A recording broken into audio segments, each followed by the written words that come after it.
Hello, as you can see by this small box on my table, today for review I've got another player from Astell&Kern, and by the size of this box you can probably easily guess that it is model that they gave code name Norma or index SR15, so it's the most affordable model in their recent lineup. They've announced 3 new models: Ultima, Futura and Norma. I already reviewed Ultima and Futura, and now it's time for Norma. It's the most affordable model in their lineup, with price about $700. Of course, it's not affordable in general regards, but for Astell&Kern it's affordable model, and actually it, let's say, kill previous affordable model in the Astell&Kern lineup, AK-70 Mark II. AK-70 Mark II was really good, but you know, probably it will be a spoiler, but SR15 really surpasses it in any matter. So let's have a closer look what we have for this price. Box is absolutely simple, it's minimalistic as much as possible. So why bother creating some fancy design for person who want to spend just $700? On the back side there are technical specifications listed. So what is interesting for us? So dual CS43198, it's new chips made by Cirrus Logic. In the AK-70 Mark II was used 4398, and this version is updated. It's really good new DAC chips. I already auditioned them in new Opus number 1S, and they are really nice. Display is 3.3 inch with resolution 480 by 800, increased battery size 3150 mAh.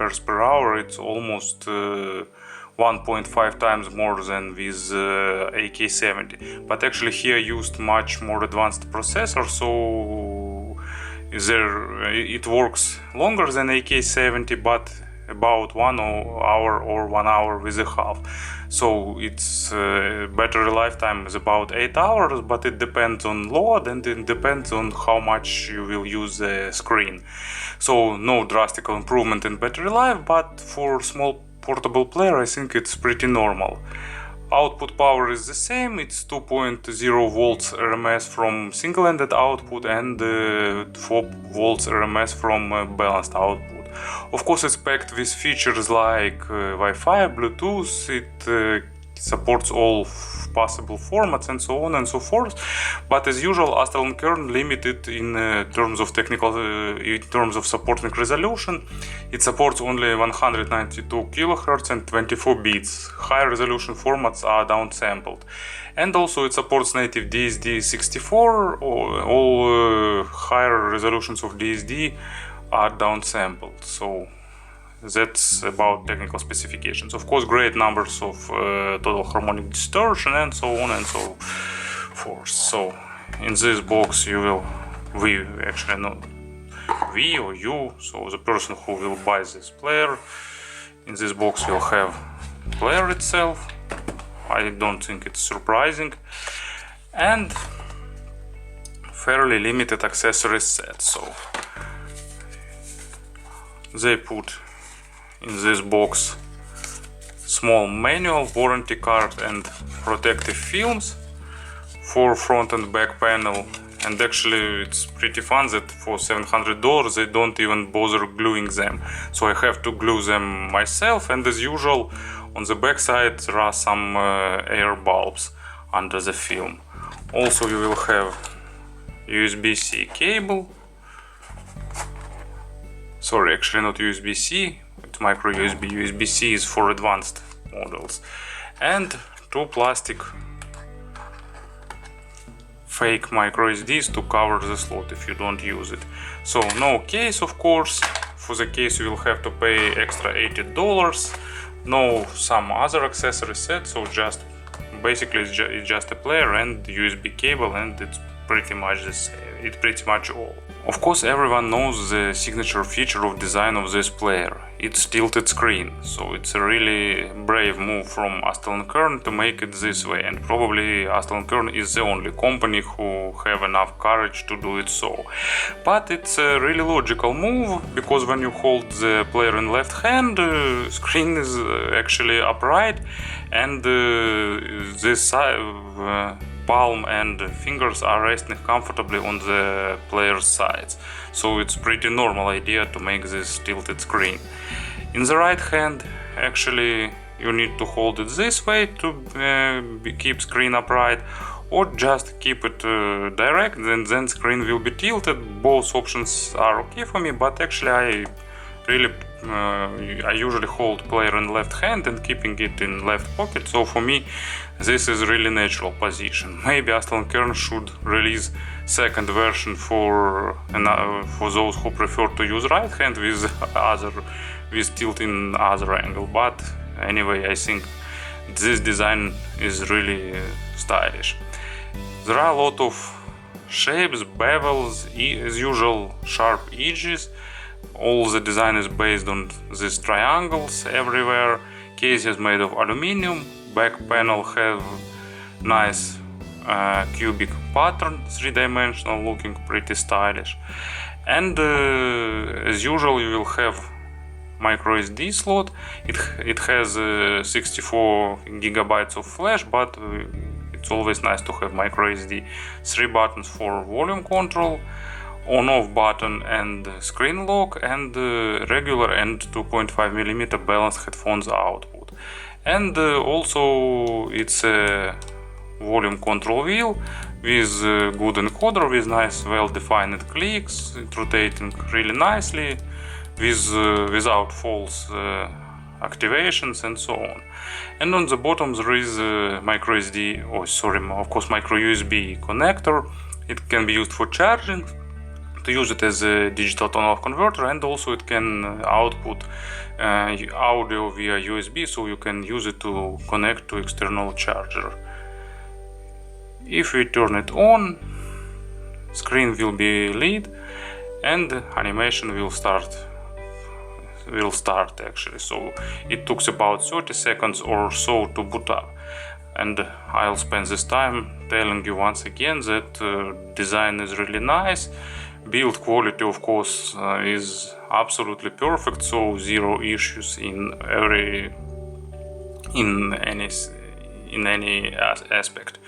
So screen quality is also really nice. It has normal resolution, it responds well to taps and touches, viewing angles are good, enough brightness even for the brightest sun. I have got bright studio lights, but anyway, screen has enough brightness. So it's responsive, fluid, really good. So of course, player really cost its price if we speak about design and usability and build quality and other stuff like that. Astell&Kern finally updated firmware for their most affordable model, and now it really close to the Ultima and Futura. It's just a bit simplified version for the smaller screen. So when you turn player on, you are getting to the now playing screen, big cover display, on the bottom navigation and information. You can tap on the cover, you will have back button, add to playlist, play older, and additional information about the track. You can see the lyrics for this track if it's present, and you can add it to playlist, to favorite, and so on. Swiping from the right, you will get now playing list with current selected tracks. Swiping from up, you will have basic controls, Wi-Fi, Bluetooth, equalizer, wheel lock, gay plus playback, line out, USB mode and external USB, also brightness and SD card ejection. And swiping from the left will open the main menu. So here is search, pretty good feature to have in players, that's why I like players with sensor screen. All songs list, artist, playlist, favorites, CD libraries for the CDs you've grabbed, and album, genre, folder, MQS, it's high quality recording. Store is, as usual, it's Groover's Plus and Tidal. And also you will have settings. Settings are basic, but it's pretty old. You will need to control the player. Wi-Fi, Bluetooth with aptX HD support as usual. AK Connect, it's their proprietary protocol for remote access. Equalizer, gapless playback. I've accidentally turned it off. So equalizer, additional presets, you can turn it on and then tune it as you'd like. And also there is a equalizer close to the parametric where you can select the frequency, then adjust gain on this frequency. So, but I prefer to keep equalizer off. Line out if you need it. Left right balance. Playback settings, it's really a lot of options here. So when to add new tracks, how to maintain currently playing list, and so on. Notification panel, so you can select what you'd like to get on this panel and what you don't want to. So nice feature, pretty useful. CD ripping if you will buy Astell&Kern CD Ripper, USB mode, USB audio mode, screen brightness, date and time, device name, language, keyboard, timer settings, downloads, update, system information and system reset. So it's pretty much the same. On the recent screenshots of and the photos of other Astell&Kern players, it's shown that they will add support of third-party Android applications. So probably in future, at least more expensive models will have support of streaming media and other stuff like that, besides of course Tidal and Groover's Plus, and I suppose that Norma will also have this. Firmware is really fluid, it's really reliable, it's really responsive, and you know it's Astell&Kern and you're paying extra money for this stable firmware. It supports almost all formats, display covers and so on and so forth, so I've got zero issues with it. To speak about the sound, I need to put some earphones on the table, and this time I got really a match that is made in heaven.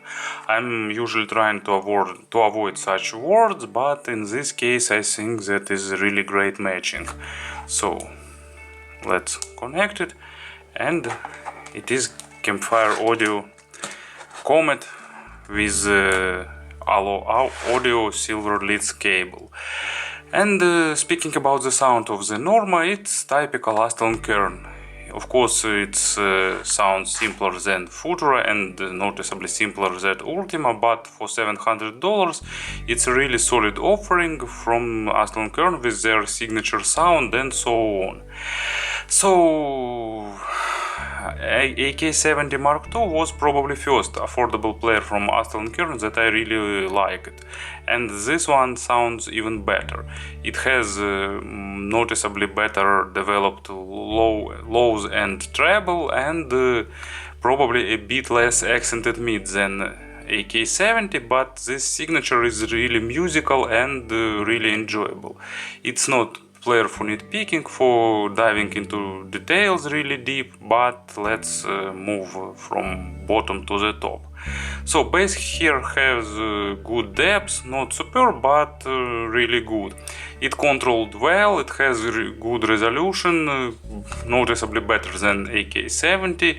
It's tight, it's punchy, it has pleasant rumble. It's not the tightest, not the punchiest, but it's still really good. It's musical, it doesn't have this dry sound of natural audiophilic bass, so it's really enjoyable bass with good instrument body and so on. As an example, here is a great track composed by Tuomas Holopainen. It's probably the most creative person in Nightwish, and it's his solo work about the Scrooge. It's a kind of symphonic poem or some symphony. It's a great masterpiece of classical music, most probably classical. And this track is accompanied with greatly recorded going deep blows that with this player is represented really nicely, and with good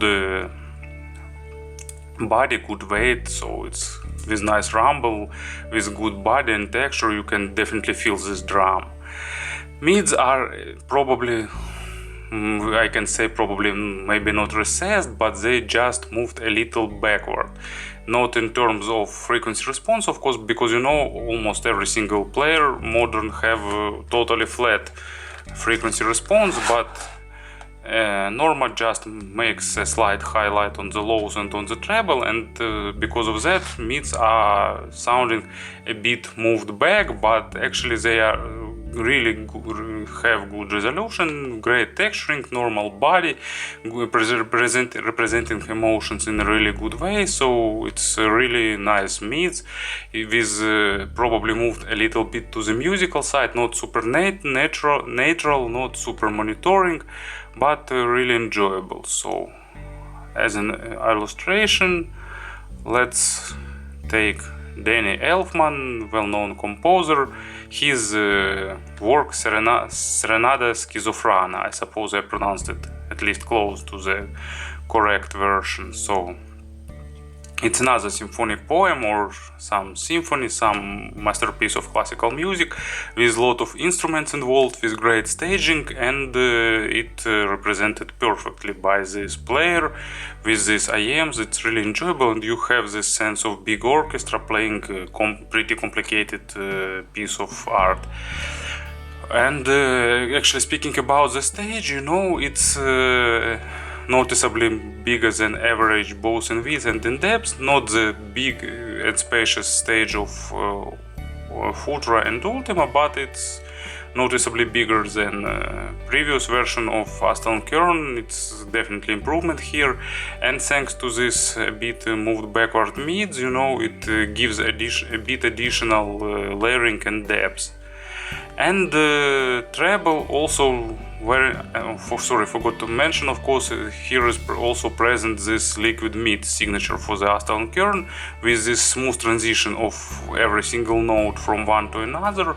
On some genres like metal and rock it's not noticeable, but on classical music, on vocal, on some acoustic works, on jazz, it gives you additional sense of presence, additional sense of realism. It sounds really engaging and superb. If you never heard Astell&Kern dubs, you definitely have to listen one to get an idea of this coloration. And treble is also pretty nice developed. It has better extensions than before. It's really good in terms of extension. In terms of decays, it has nice layering, probably the best layering of treble in this price range. I usually pay a lot of attention to the treble layering because for me it's pretty important, because this treble layering gives you the sense of the realism to the instruments with complex characters like fortepiano, violin, and so on, because this treble layering gives you these overtones and tiny nuances that is often missed by players of mid-range and affordable models.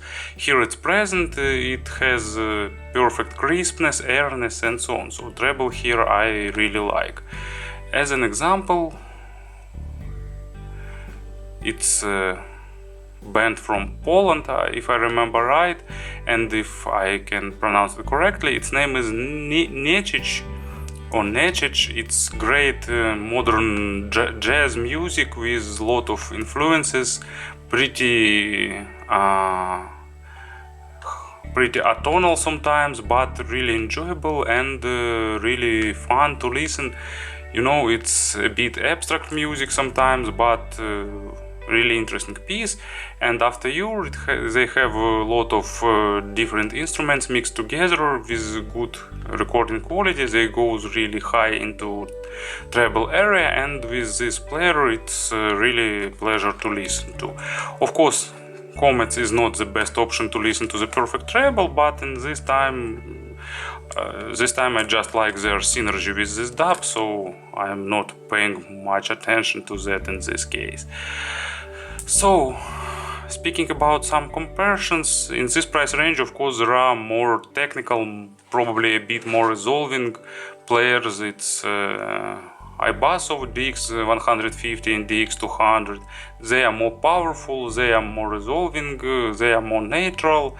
FIO X7 Mark II is also present here. It's also on the more technical side of things, but you know, it's Astell&Kern, and it's really superb in terms of this musical engaging representation with perfect balance between, you know, some kind of smoothness, some kind of liquidness, some kind of coloration, and natural super resolving representation.